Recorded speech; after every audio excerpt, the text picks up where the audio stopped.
এখন কোরআন সুন্নাহ মানা পদ্ধতি স্বাভাবিকভাবে আমাদের জন্য দুই ধরনের হয়ে থাকে। একটা হলো সরাসরি নিজের যদি এই যোগ্যতা থাকে যে আমি কোরআন হাদিস বুঝি, কোরআন হাদিস থেকে সরাসরি মাসআলা ইস্তেমবাদ করতে পারি, তাহলে আমার জন্য সরাসরি কোরআন হাদিস মানা এটা আমার জন্য বৈধ রয়েছে। আর কিছু শ্রেণী এমন রয়েছে যারা কোরআন হাদিস সম্পর্কে গভীর জ্ঞান রাখে না, বুঝতে পারে না, লেখাপড়া ওইভাবে করে না, এদের জন্য শরীয়ত মানার জন্য আরেকটা পন্থা রয়েছে, সেটা হলো অন্যের সাহায্য নিয়ে চলা। এই অন্যের সাহায্য নিয়ে চলা এটাকে সংক্ষিপ্ত আকারে বলা হয় মাযহাব মানা। তাহলে আমি সহজ করে এটাই বুঝাইতে যাচ্ছি, কোন ব্যক্তি যদি অন্যের সাহায্য নিয়ে চলতে চায়, কোরআন সুন্নাহ মানতে চায়, এটাকে বলা হবে সে অন্যের সাহায্য নিয়ে চলতেছে, মানে তার মতটা মেনে নিচ্ছে, অর্থাৎ তার মাসলাক মাযহাবকে সে অনুসরণ করতেছে।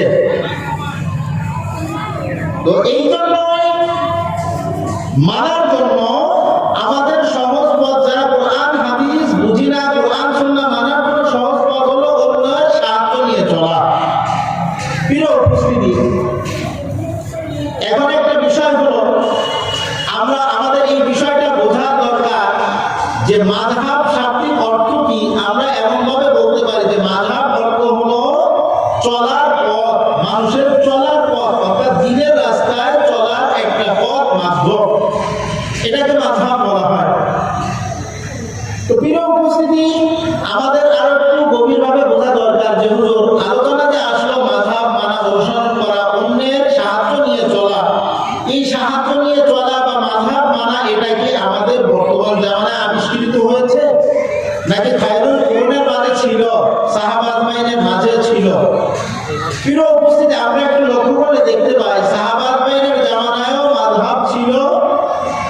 অন্য অন্য সাহাবী যারা ছিল, অর্থাৎ আল্লাহ নবী সাল্লাল্লাহু আলাইহি ওয়াসাল্লামের সকল সাহাবা আজমাইন সকলেই ফতোয়া দিতেন না, সকলেই কোরআন হাদিস সম্পর্কে, কোরআন হাদিস থেকে গভীরভাবে মাসআলা ইস্তেমবাদ করতে পারতেন না। এর মাঝে মক্কাতে হযরতে আব্দুল্লাহ ইবনে আব্বাস রাদিয়াল্লাহু তাআলা আনহু উনি স্বাভাবিকভাবে ফতোয়া দিতেন। অন্যান্য সাহাবা আজমাইন যারা ছিলেন, ওনার সাহায্য নিয়ে যারা লেখাপড়া ওইভাবে গভীর জ্ঞান রাখেন নাই, জানেন নাই, তারা এমন ভাবে চলেছেন। মদিনাতে হযরতে যায়েদ বিন সাবিত রাদিয়াল্লাহু তাআলা আনহু ছিলেন। কুফার জমিনে ছিলেন হযরতে আব্দুল্লাহ ইবনে মাসউদ রাদিয়াল্লাহু তাআলা আনহু। তাহলে আমরা এটা জানতে পারি যে সাহাবা আজমাইনের জামানায় মাযহাবের অস্তিত্ব বিদ্যমান ছিল। এই কথাটা ইমাম আলী ইবনুল মাদানী রাহমাতুল্লাহ আলাইহি তার কিতাবুল ইলালের 107 নম্বর পৃষ্ঠার ভিতরে উল্লেখ করেছেন। উনি ওইখানে বলেছেন যে সাহাবা আজমাইনদের মাঝে যারা ছিল এরা এমন ছিল, মান লাহু সুহবাতুন ইয়াযহাবুনা মাযহাবাহু ওয়া ইয়াফতুনা বিফতওয়াহু ওয়া ইয়াসলুকুনা।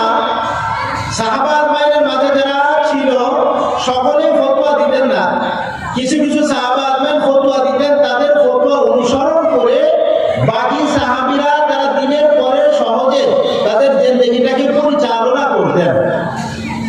এরপরে বলতেছেন ওয়ায়াসলুকুনা, তারা এমনভাবে চলতেন তরিকাতুহু সালাসা, এদের তিনটা তরিকা স্বাভাবিকভাবে বেশি প্রসিদ্ধ ছিল। এর মাঝে একজন ছিলেন আব্দুল্লাহ ইবনে মাসউদ রাদিয়াল্লাহু তাআলা আনহু ওয়া যায়েদ ইবনে সাবিত ওয়া আব্দুল্লাহ ইবনে আব্বাস রাদিয়াল্লাহু আনহু। একটু আগে বলতেছিলাম যে আব্দুল্লাহ ইবনে আব্বাস রাদিয়াল্লাহু তাআলা আনহু এবং যায়েদ ইবনে সাবিত রাদিয়াল্লাহু আনহু এবং আপনার আরেকজন ছিলেন হযরত আব্দুল্লাহ ইবনে মাসউদ রাদিয়াল্লাহু তাআলা আনহু, যিনি কুফার জমিনে ফতোয়া দিতেন। তো সাহাবা আজমাইন, অন্যান্য সাহাবা আজমাইন ওই সময় যারা ছিলেন, তাবেঈন যারা ছিলেন, এনাদের অনুসরণ করেই তারা কোরআন হাদিস তারা মানতেন, তারা যেভাবে বলতেন ওইভাবেই নিজেরা মানতেন। আমাদের আরেকটা বিষয় ভালো করে বোঝা দরকার, আমরা যারা এখানে হাদিসের লেখাপড়া শেষ করে চলে যাচ্ছি, আমাদের ভালো করে স্মরণ রাখতে হবে যে এই বিষয়টা কি সাহাবা আজমাইনের জামানায় ছিল নাকি শুধুমাত্র আমাদের জামানায়।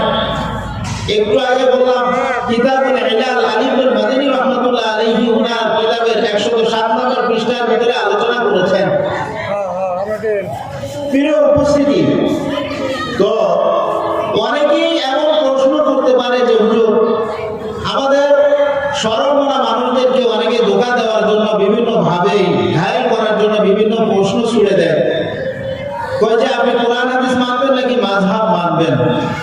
এখানে তাদের দুইটা উত্তর দেওয়া যেতে পারে। সর্বপ্রথম বলতে হবে, ভাই আপনার প্রশ্নই তো সঠিক হয়নি, প্রশ্ন ভুল রয়েছে, প্রশ্নটা ঠিক করেন। বোঝার জন্য আগে বলি, কেউ যদি এই কথা বলে যে আপনার বাড়ি কোথায়, আপনার বাড়ি কি বাংলাদেশে নাকি ফরিদপুরে, তাহলে বিষয়টা কেমন হয়ে গেল। যদি এখানে ভিন্ন দেশের কথা বলতো, আপনার বাড়ি ভারতে না বাংলাদেশে, প্রশ্নটা বিশুদ্ধ ছিল। প্রশ্ন করেছে আপনার বাড়ি কি বাংলাদেশে নাকি ফরিদপুরে অথবা ঢাকাতে, এরকম প্রশ্ন করেছে। প্রশ্নের ভিতরেই ভুল রয়ে গেছে। তো এখানে আমাদের ধোঁকা দেওয়ার জন্য এমনটাই বলে থাকে যে মানবেন কি কোরআন হাদিস নাকি মাযহাব। আরে কোরআন হাদিসের ব্যাখ্যাটাই তো মাযহাব। এখানে উত্তর এমন ভাবেই দিতে হবে যে আমরা কোরআন হাদিস মানি তো মাযহাবের মাধ্যমে। মাযহাব তো কোরআন হাদিসের কোনো বাহিরের জিনিস নয়, কোরআন এবং হাদিসের ভিতরেরই একটা জিনিস।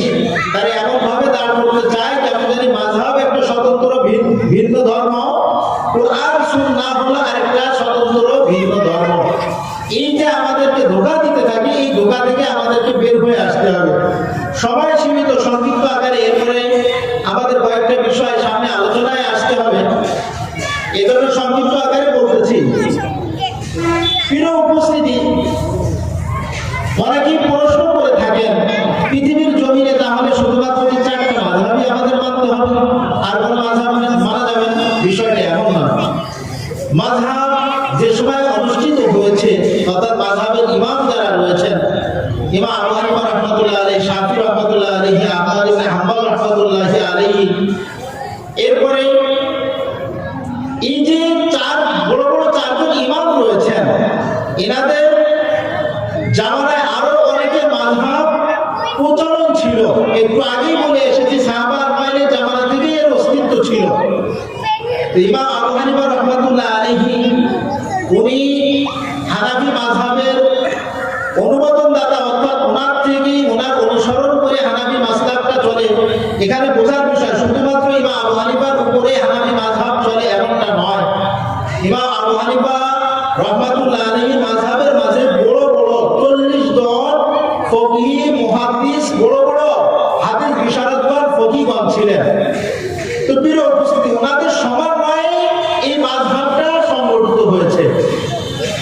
তো উনি ইমামে আযম আবু হানিফা রাহমাতুল্লাহ আলাইহি পৃথিবীর জমিনে সর্বপ্রথম যে হাদিসের কিতাবটা লিপিবদ্ধ করেছেন, আবওয়াবে ফিকহিয়াত পদ্ধতি, আমাদের বর্তমান জামানায় বুখারী, মুসলিম, তিরমিজি, নাসাই, ইবনে মাজাহ সহ যে হাদিসের কিতাব আবওয়াবে ফিকহিয়াত পদ্ধতিতে রয়েছে, এই হাদিসের কিতাব সর্বপ্রথম পৃথিবীর জমিনে ইমামে আযম আবু হানিফা রাহমাতুল্লাহ আলাইহি লিপিবদ্ধ করেছেন। কিতাবুল আসার নামে 40,000 হাদিসের সংকলন। সম্মানিত উপস্থিতি, এরই ধারাবাহিকতায় অন্য কিতাব বুখারী, মুসলিম, তিরমিজি, নাসাই এগুলো লিপিবদ্ধ করা হয়েছে। ইমাম বুখারী রাহমাতুল্লাহ আলাইহি উনি যে কিতাব লিপিবদ্ধ করেছেন, আরো অনেক পরে ইমাম আবু হানিফা রাহমাতুল্লাহ আলাইহি বহু পরে। অনেকেই মনে করে থাকি হাদিসের জগতে যত কিতাবগুলো রয়েছে সব থেকে কিতাব মনে সমস্ত কিতাব বাদ, এক দুইটা কিতাবই আমাদের মানতে হবে, শুধুমাত্র বুখারী আর মুসলিম। আমাদের এই ধারণাটাই ভুল। বুখারী আর মুসলিমের ভিতরে সমস্ত হাদিসগুলো আসে নাই। সংক্ষিপ্ত আকারে বোঝার জন্য বলি, ইমাম আহমদ ইবনে হাম্বল রাহমাতুল্লাহ আলাইহি 241 হিজরি ওনার ইন্তেকাল। উনি 10 লক্ষ হাদিসের হাফেজ ছিলেন। আল্লামা ইয়াহইয়া ইবনে মাঈন রাহমাতুল্লাহ আলাইহি 10 লক্ষ হাদিসের হাফেজ ছিলেন। ইমাম বুখারী রাহমাতুল্লাহ আলাইহির ব্যাপারে বলা হয় যে উনি 6 লক্ষ হাদিসের হাফেজ ছিলেন। তো এর মাঝ থেকে আরো অনেক বড় বড় বিজ্ঞ মুহাদ্দিসিন একরামগণ অনেক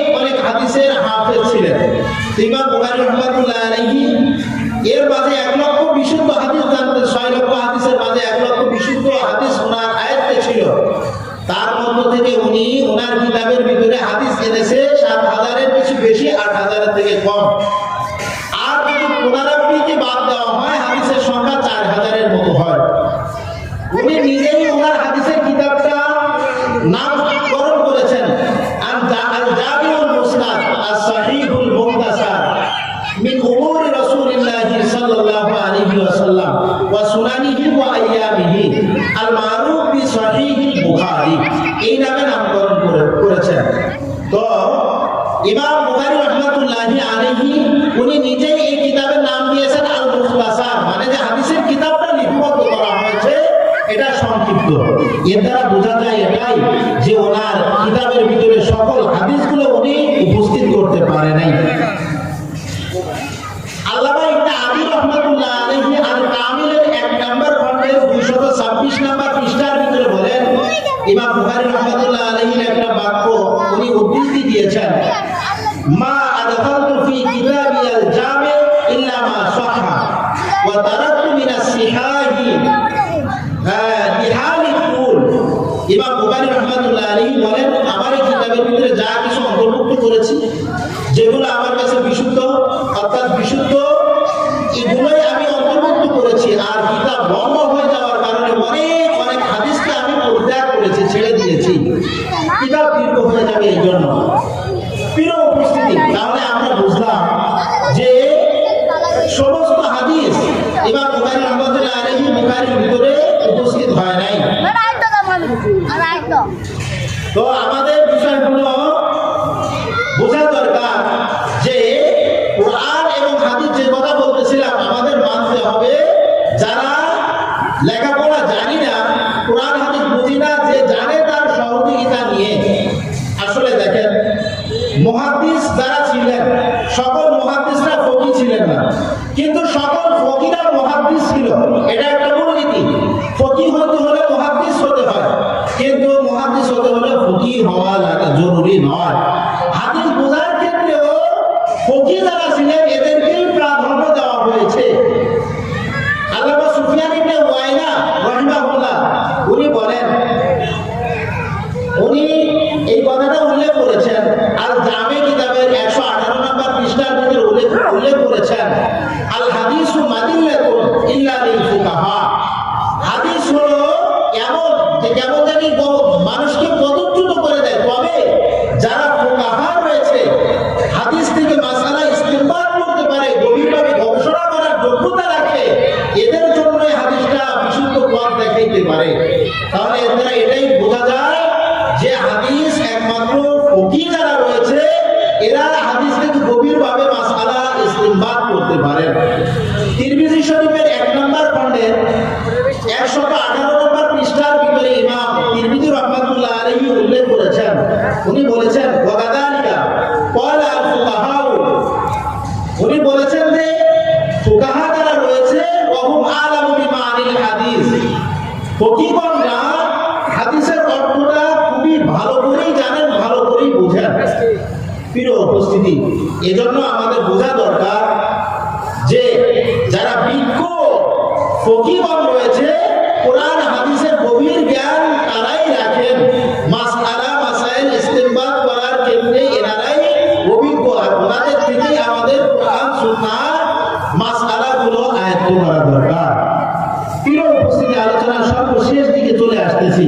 আরেকটা বিষয় হলো, সবাই সীমিত যে হাদিস আল্লাহ তাআলা হাবিবের মাধ্যমে আমাদেরকে দান করেছেন। হাদিসের বহু ক্যাটাগরি রয়েছে।